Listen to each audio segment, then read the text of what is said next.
Unbelievers. Our next example is by Queen from their song Another One Bites the Dust, one of the most popular and enduring songs in rock history. Taking the same section and playing it backwards, we hear...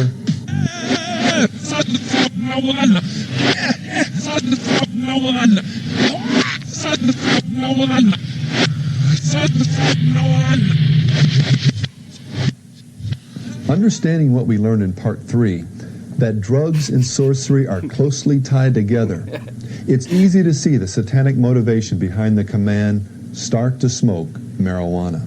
What? Yeah. That's I heard, if classic anything, one right I heard, there. like, fuck the Pope. I was trying so hard to hear it, but I couldn't hear anything. Yeah. That clip was packed. The Sorcerer's got a shout out. We got some Queen. We got this backmasking for the soundboard. Play soundboard 5. Start to smoke marijuana. That's right, Yes, Freddie sir. Mercury. That's You got it. Yeah, I don't know. I never really associated Queen with being like a big pot smoking band. I guess everybody, like all rock bands, they're just Well, because you had to listen backwards okay to with get the it. message. Yeah, And I will say, Which, who does that? this is one. I will say this is definitely one of the bigger known backmask things. I know you guys are big sorcerers, but it didn't come on your radar now. But yeah, check it out. Grab your Queen album. Shit to tell me to be a You sorcerer. get to hear him and say this. Start to smoke marijuana. And Another One Bites the Dust? Really? I want to use his voice, this Mark guy. I want to have him as a sample in a song Let's play. now. Oh yeah, we need to play that clip backwards and see if he says another one bites the dust. I don't think it's going to work like that. I don't think it's going to work We'll out. figure it out. It's a good experiment. But next we're going to have a mask from one of Rob's favorite metal bands that he told us about earlier. Meatloaf, Rick James, Cheap Trick. Yeah, it's Ooh, one I of hope it's Rick those. James. Listen, yes. one of those. Please. Let's find out. Let's find out. Next, we have a song taken from Cheap Trick's popular album, Dream Police. The significance of the song's title, Gonna Raise Hell, becomes even more apparent when we reverse this segment.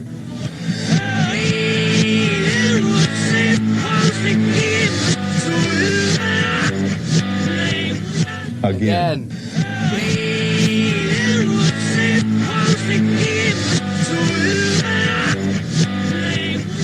All right, could you guys make it out?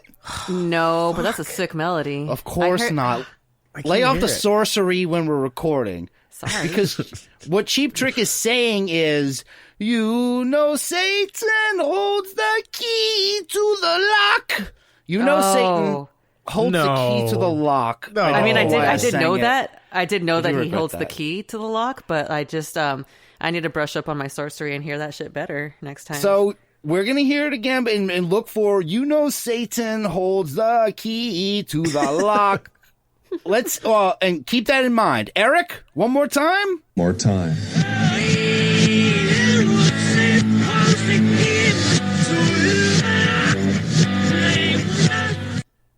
Yeah, it's Okay, pretty I obvious can kind now. of hear it, but Yeah, you kind of get it. That's holds what the Cheap key to Trick's the laying Loch down. Ness monster. Maybe he just wants to. He wants everybody to go look for Nessie with shit. What's his name? Yeah, you know, Feltham. the saddest hunter, of course. Feltham. Steve from old Steve Feltham. That's right. Steve Feltham. Yeah. Well, that's Poor it. Then one Steve. of your bands, one of your big bands, Rob, Cheap Trick. They got one of the better ones. I like that one, and that's a totally spiritual one. That's a spiritual backmasking. I couldn't You know hear what? that one either at all for some reason. I'm trying so hard. Got my headphones turned up. I'm like focusing so hard. I don't know who is coming up with this. He's got his sorcery turned to 11 and he still can't hear I'm it. trying so hard. Well, the good thing is you not being the one who doesn't get it is you actually cut this show. So you're probably going to hear it like 3 or 4 more times. I'm sure. By the end, I'm sure I'm going to hear these things perfectly. I'm going to be like, Rob's oh, gonna be God, yes. Do some more sorcery about it. Yeah, smoke some sorcery. growing the Eric mustache, going full out. Rob's going to be all in by the end of this. But we're going to move on now to Canadian legends Rush. This is a strange one. There's also theological significance in our next example, the live version of the song Anthem by the group Rush. When we play this section reversed, we hear...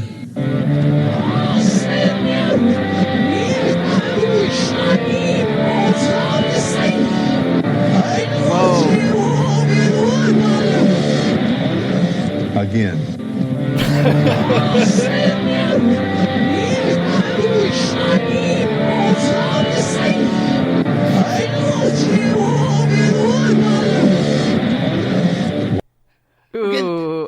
Okay, I kind of heard something there. I definitely heard Satan. I heard his name a couple times. And then I heard like shiny one, but I don't know what the rest was supposed to say. Okay, that's a live performance played backwards. Oh, shit. A live performance, and even their subliminal messages are super long, just like their songs. Who had the time to go through all that? I can understand an album with a devil sign or an El Coronado on it, but a live show? Who is sitting there watching live shows backwards? He's following Crowley. He's following Crowley if he found this. With Satan. Exactly. He's drawn to the darkness himself. Like he's the one who's obsessed. How would anyone find this? How are you playing a Rush live thing? This was like a live concert video. How did you even catch wanted him to hear this. Satan was like, this guy is open to my message. Now I'm going to get him drawn into all of this. And he's watch, in. He's in. That's why it's at the end. He's like, hopefully no one catches why I'm really into this. Well, could you guys make out what Rush was saying, though? I did hear Satan. I heard it was Satan. I heard Satan mentioned a couple times. I thought I heard shiny. Okay, this is what he was saying. You were close. In the live concert, he was saying, "Oh, Satan, you are the one who is shining. Walls of Satan, I know it's you are the one I love." The end's a little wonky. Oh, yeah, that whole end part I did not catch. No, its course is long. Walls of Satan? What does that mean? It's like the walls of Jericho, but darker. Well, let's listen again to this live backmasking, knowing what the message says. Come on, Eric, say it. One more time.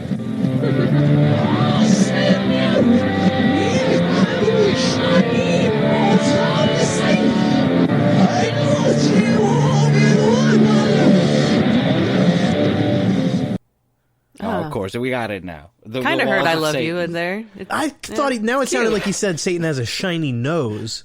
I kind of heard that. And then he's Rudolph. Oh, Satan claws. Yeah, and then Rudolph something at the end. Satan's leading. Oh my God! I did hear now that you say it. I heard "I love you." Yeah, I think it sounds legit now. It's cute. It's just a love song to Satan. Like, let him have it. I know it's "You are the one I love." It's a very popular term in Satanism. I know it's "You are the one I love." That's what everybody says when they love somebody. That's what everybody says. I know it's "You are the one I love." I know it's "You're the one I love" too. It's so, but it's weird that Geddy Lee's voice maybe tends to be played backwards. It can actually find things in it. Maybe just the way he sings and his tone. It's because it's Canadian. What is he saying in the actual song right there when it's not reversed? No one knows. No one knows. No one's taking the time to... I don't speak Canadian, but I can only surmise that it's something probably that sounds like the opposite, because it's probably like it's disguising it. It's like God is super chill. I only listen to classical music and sticks being hit together. Yes, no voodoo Jesus for wants me. For a sunbeam. Yeah, right. This is Rush, man. They were all in. I ain't new. Man, we talk about pentagrams and Rush. Oh, moving on. Much like Rite Aid, though, his big closer for this, we're still on the fruit of rock, too. His big closer is Led Zeppelin's Stairway to Heaven. Let's hear the demonic power of Robert Plant.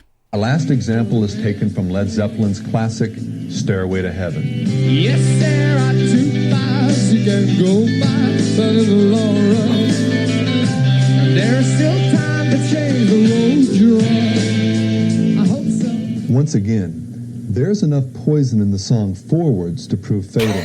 Here's that same section, reversed.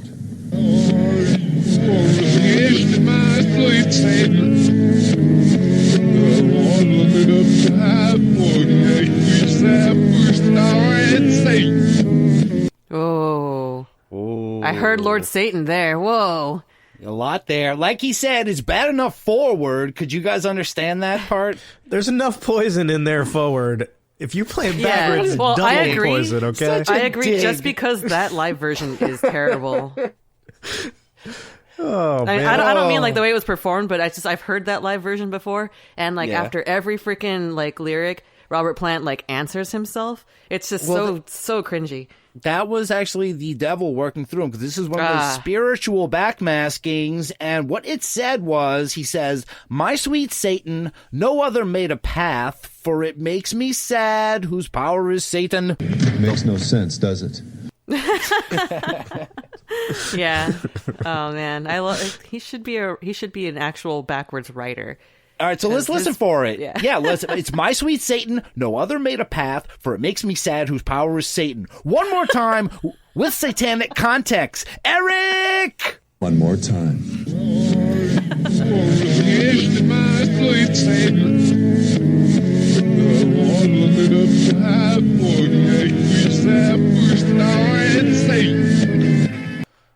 Yeah, sweet Satan. Power Satan. I don't know why the first time I heard Lord Satan, I guess I just wanted to hear it. I heard now I'm a little bad boy, and now I'm Satan. That's what I. It feels like Satan is the easiest word to have accidentally said backwards on albums, maybe, and you can just work things over. Sweet Satan. Yeah, something, whatever that word is, it's just they use it a lot in rock songs. Yeah. I don't know. Oh, I have something to say about that. Aleister Crowley say, "Oh, sweet Satan." Ooh, I don't think Satan would appreciate that kind of talk. Right. Well, me and my friends, like in junior high and high school, like we were bored as fuck. There wasn't much to do. This was, I'm not going to get into how old I am, but so at one point we were just like sitting around. We would have a conversation and have somebody mostly talking more and ask them questions, and then we would play it backwards and see if anything popped up. And every now and then we'd get a phrase that sounded like a sentence. A little Satan-y, yeah. Well, mostly the funniest one was Knickerbocker Man, which we didn't know what that meant. And that's my point, is all of it's accidental. You were conversating. Yeah, that's not a real word, but I terrible. like it. Terrible, absolutely terrible. Sweet conversation. I'll just put a hat on it to make you feel better, Rob. That's it. I liked it. That's it for the Fruit of the Rock 2. It was the really long but really good part of this, and we are in the home stretch now because we're going to jump into part 5, the end of all of this 1989 madness. It is called The Axe Falls. It's the final installment, and this must be Eric Holmberg's swan song, his opus, because it starts off way more artsy than the other installments, where remember the ones where he's playing a burnout from the Me generation saying, what was that? What did they say again? Don't stop me! That's what I'm talking about. That's what they were talking about. Well, this one starts with a scene from the film Trick or Treat, where a young metal teen, he puts on some rock and metal song and falls asleep in a chair. And he starts having nightmares while a music video from The play in the background. Then all of that artsy is thrown away because that's not the point of all this. This is about Satan, so it's time to go back to those skits. And here is a fake testimonial from the second worst narc of all time. Hey, it's not my fault some of the groups I listen to sing about bad things. I mean, hey, I'm only in it for a good time, blow off a little steam. I'm not going out worshiping the devil. That's for sure. It's a gimmick, man. Let me tell you. That's all it is, just a gimmick. Yeah, man, it's just a gimmick. And whoa, Guns N' Roses, this dude is hardcore. Yeah, man. Well, he's got to let off a little steam. Yeah, sometimes you just got to let off some steam and listen to Guns N' Roses. Come on. Yeah, it's not my fault they sing about just a gimmick. Stuff. It's just a gimmick, dude. Come on. I know there's no way you guys made it over the 2-hour mark on this insanity, but remember the two guys on the bench? Imagine a set of bleachers with a whole bunch of people like that, all packed in there. And that's what they're doing. They're talking about Guns N' Roses, but they're not some Iron Maiden freak. A lot of these guys, these guys just want to have a good time. What's wrong with that? And these type of people, though, they are in trouble spiritually, according to Eric, as well as there is also another type of passive metalhead. These guys' girlfriend. But first, let's deal with the other excuse, one that is particularly common with religious people, those who, in the words of Scripture, love feeling good more than they love God. Ironically, it's people in this group who are often the most resistant to the saving power of God. Well, I don't like the satanic stuff, I hardly ever listen to that. I like the easy stuff, the neutral stuff, like Whitney Houston or George Michael or Phil Collins. I like the easy stuff like that. You can hear there's a guy pastor in the back. He's saying Venom, Ozzy. He's like, I don't know, it's very strange. But now play Soundboard 6 because now we know Drea's top 3 metal bands. Ah, shit. Like Whitney Houston or George Michael or Phil Collins. I like the easy stuff like that. Okay. I mean, they're neutral. What's not to love? Everybody loves Phil Collins. Come on. I counted the guy in the background saying Venom and Ozzy. So let's play it again because you got like 5 bands in there. Like Whitney Houston or George Michael or Phil Collins. I like the